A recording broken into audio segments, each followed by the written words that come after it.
ये एक ऐसे राजा की कहानी है अध्यक्ष महोदय, जो अनपढ़ था, चौथी पास था,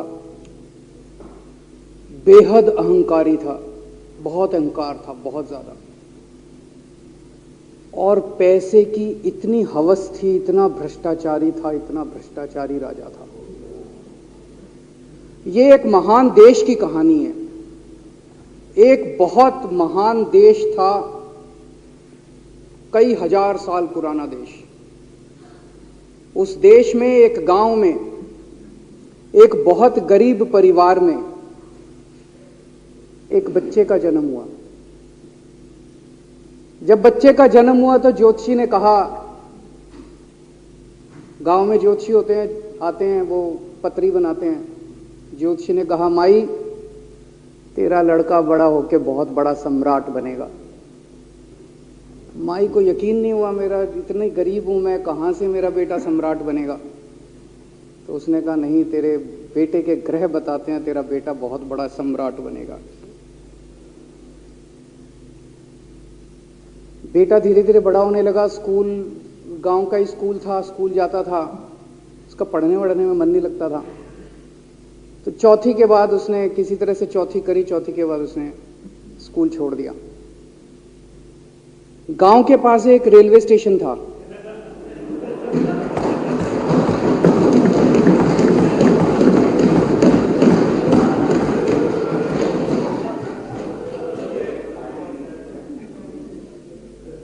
तो घर का खर्चा चलाने के लिए वो लड़का वहां स्टेशन पे चाय बेचता था।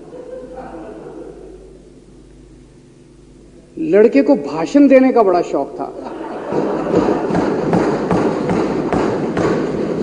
सारे गांव के लड़कों को इकट्ठा कर लेता, आसपास के गांव के भी इकट्ठा कर लेता, सामने वो खाट डाल लेता, उस पर चढ़ जाता और भाषण देता।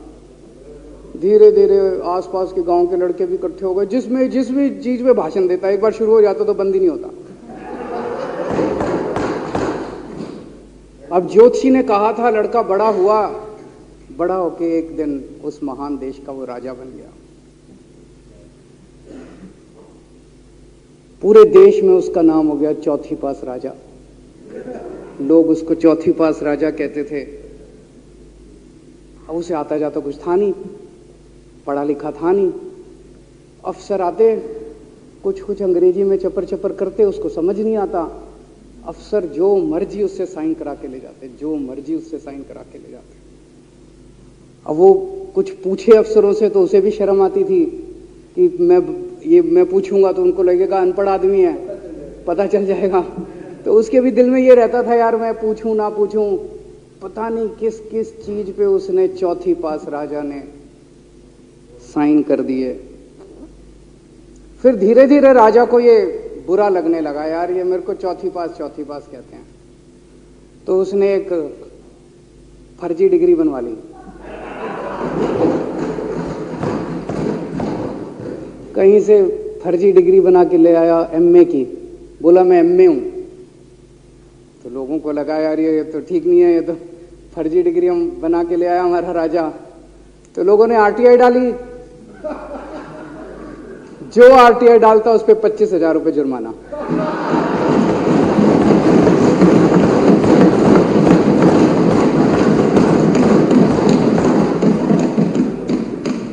आपके नेता की बात नहीं कर रहा।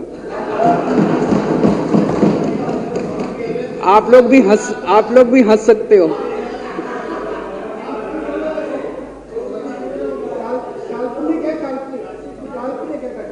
तो जो आरटीआई डाले उसको 25,000 रुपए का जुर्माना, जो आरटीआई डाले उसको 25,000 रुपए का जुर्माना। एक दिन कुछ लोग गए चौथी पास राजा के पास। बोले जी एक बड़ा धांसू आइडिया लेके आए हैं। बोले बताओ। बोले जी नोटबंदी कर दो, भ्रष्टाचार खत्म हो जाएगा देश से। तो उसने कुछ पूछा, उसे कुछ समझ नहीं आया राजा को क्या कह रहे हैं क्या नहीं, पर उसे लगा यार कुछ धांसू आइडिया होगा। उसने एक दिन रात को 8 बजे टीवी चैनलों पे जाके नोटबंदी कर दी। बोला सारे नोट बंद। पूरे देश में हाहाकार मच गया, तड़प गए लोग, धंधे बंद हो गए, दुकानें बंद हो गई, लोग बेरोजगार हो गए, बुरा हाल हो गया पूरे देश, लंबी लंबी लाइनें लग गई पूरे देश के अंदर। लोगों ने जाके उसको कहा जी नोटबंदी कर दो, आतंकवाद खत्म हो जाएगा।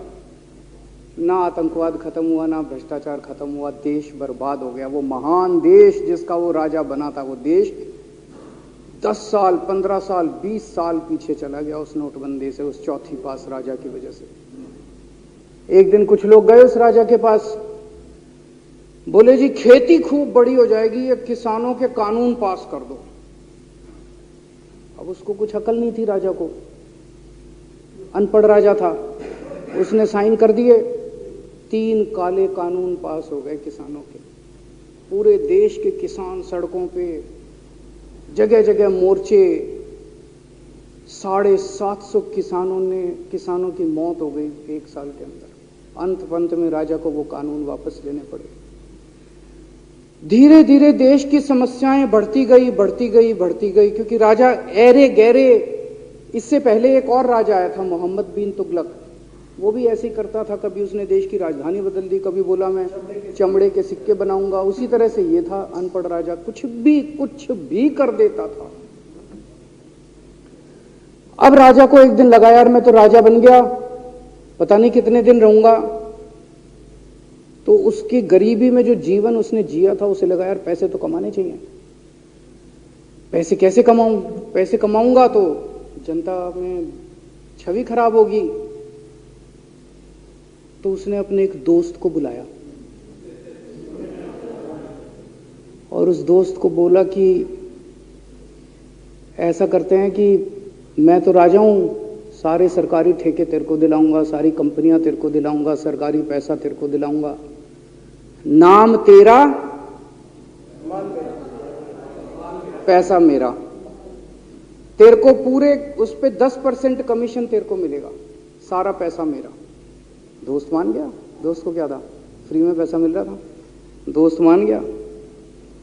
उसके बाद दोनों ने मिलके जो देश को लूटा, जो देश को लूटा। सबसे पहले वो दोस्त आया, बोला सर सबसे पहले बैंकों को लूटते हैं। तो बोला वो कैसे यार, बैंकों को लूटेंगे तो ये तो ठीक नहीं है। बोला नहीं ऐसे करते हैं, आप किसी बैंक के चेयरमैन को बुलाओ, उसको बोलो कि वो मेरे को लोन देगा। तो बोला लोन देगा तो वापस करना पड़ेगा। बोला वापस कौन करेगा, वापस थोड़ी करना है, आप राजा हो, वापस नहीं करना, लोन दिला दो बस। तो राजा ने एक बैंक के चेयरमैन को बुलाया, बोला इसको लोन दे। तो वो चेयरमैन की सिट्टी पिट्टी गुम हो गई, यार मैं तो मर जाऊंगा, फंस जाऊंगा, वो भाग गया। तो फिर उन्होंने ढूंढ ढांड के एक ऐसा चेयरमैन चुना जो कि सरासर भ्रष्टाचारी, जिसके ऊपर 10 फाइलें खुली हुई, जिसके ऊपर 10 केस चल रहे, उसको बुलाया। बोला देख तेरे को चेयरमैन बना रहे हैं, अब तू 10,000 करोड़ रुपए दे दे इसको, नहीं तो तेरे को जेल भेजेंगे। जेल जाना है कि पैसे दे रहा है? उसने कहा माई बाप मैं जो कहोगे जहां कहोगे साइन कर दूंगा। उसने 10,000 करोड़ रुपए का लोन उसके दोस्त को दे दिया। ऐसे करते करते 1,00,000 2,00,000 करोड़ रुपए इन्होंने बैंकों से लूट लिए। राजा ने, चौथी पास राजा ने और उसके दोस्त ने मिलकर 2-2.5 लाख करोड़ रुपए बैंकों से लूट लिए। अब बैंकों से पैसा लूटने के बाद उन्होंने देश को खरीदना चालू किया। सबसे पहले उन्होंने देश के एयरपोर्ट खरीदे, पहले 6 एयरपोर्ट खरीदे, फिर उन्होंने बिजली कंपनियां खरीदी, फिर उन्होंने बिजली के दाम बढ़ा दिए पूरे देश के अंदर, फिर उन्होंने सी पोर्ट खरीदने चालू कर दिए, फिर उन्होंने कोयले खदानें ले ली, फिर इन्होंने पुलिस को भेज के जो लोगों की कंपनियां थी, प्राइवेट लोगों की कंपनियां, यहां बंदूक रख के उनकी कंपनियां छीन ली राजा ने और उसके दोस्त ने। हाहाकार मच गया पूरे देश के अंदर। इतनी महंगाई हो गई पूरे देश में। पहले गैस 400 रुपए सिलेंडर होती थी, चौथी पास राजा के आने के बाद 1100 रुपए सिलेंडर हो गई। पहले पेट्रोल 71 रुपए होता था, 97 रुपए हो गया। पहले डीजल 57 रुपए होता था, 90 रुपए लीटर हो गया। जब पेट्रोल के दाम बढ़ गए, डीजल के दाम बढ़ गए, तो सारी चीजों के दाम बढ़ गए देश के अंदर। हाहाकार मच गया। सब चीजों पे इसने और इसके दोस्त ने कब्जा। दूध पहले 46 रुपए होता था, 66 रुपए लीटर हो गया। बच्चों को माएँ दूध पिलाने लायक नहीं बची। घरों के अंदर छोटे छोटे बच्चों के दूध छीन लिए इसने, राजा ने। सरसों का तेल 90 रुपए लीटर होता था, 214 रुपए हो गया। बताओ, धीरे धीरे पूरे देश में हाहाकार मच गया। लोग अब राजा के खिलाफ आवाज उठाने लगे, लोग उसके खिलाफ बोलने लगे। तो राजा ने कह दिया, जो मेरे खिलाफ बोलेगा पकड़ के जेल में डालो। एक के बाद एक राजा ने लोगों को पकड़ पकड़ के जेल में डालना शुरू कर दिया। किसी ने राजा का कार्टून बना लिया, उसको भी जेल में डाल दिया। किसी ने राजा का नाम गलत ले दिया, उसको भी जेल में डाल दिया। किसी टीवी चैनल वाले ने राजा के खिलाफ लिख दिया, उसको भी पकड़ के जेल में डाल दिया। किसी जज ने राजा के खिलाफ कोई ऑर्डर कर दिया, उसको भी पकड़ के जेल में डाल दिया। ना जजों को छोड़ा, ना पत्रकारों को छोड़ा, ना मीडिया को छोड़ा, ना व्यापारियों को छोड़ा, ना उद्योगपतियों को, किसी को नहीं छोड़ा। राजा ने पकड़ पकड़ के उसने चौथी पास राजा ने सबको जेल में डालना चालू कर दिया। एक महान देश कहां से कहां पहुंच गया। उसी देश के अंदर एक छोटा सा राज्य था। उस राज्य का एक मुख्यमंत्री था।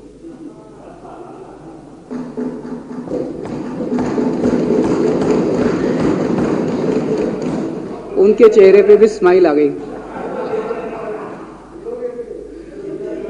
उनके चेहरे पे भी उम्मीद की किरण छा गई। वो मुख्यमंत्री अपने लोगों का खूब ख्याल रखता था। वो मुख्यमंत्री कट्टर ईमानदार था। वो मुख्यमंत्री कट्टर देशभक्त था।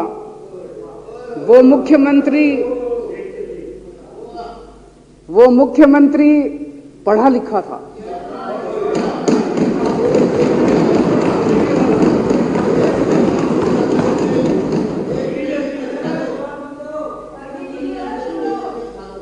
उस मुख्यमंत्री ने अपने लोगों को महंगाई से छुटकारा दिलाने के लिए बिजली मुफ्त कर दी।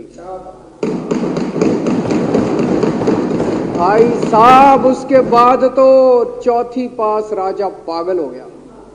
उसने बुला के जो हड़काया उस मुख्यमंत्री को कि तेरी हिम्मत कैसे हुई। उसे लगा राजा ने तो सारी बिजली कंपनियों पे कब्जा कर रखा था। उसे लगा अगर ये बिजली मुफ्त करने लग गया तो बाकी देश में तो मेरा बेड़ा गर्क, मेरी बिजली कंपनियां लुट जाएंगी, ऐसे कैसे चलेगा। उसने उसको कहा, खबरदार, तूने बिजली मुफ्त के।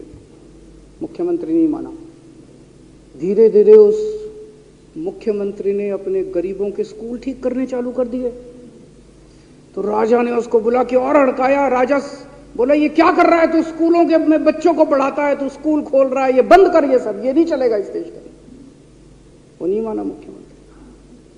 फिर उसने मुख्यमंत्री ने सबके इलाज मुफ्त कर दिया, सबके लिए शानदार मोहल्ला क्लिनिक खोल दिए, इलाज मुफ्त कर दिया। राजा तो बिल्कुल ही पागल हो गया। धीरे धीरे जनता को पता चला कि राजा कैसा है। एक दिन लोगों ने उस राजा को उखाड़ के फेंक दिया।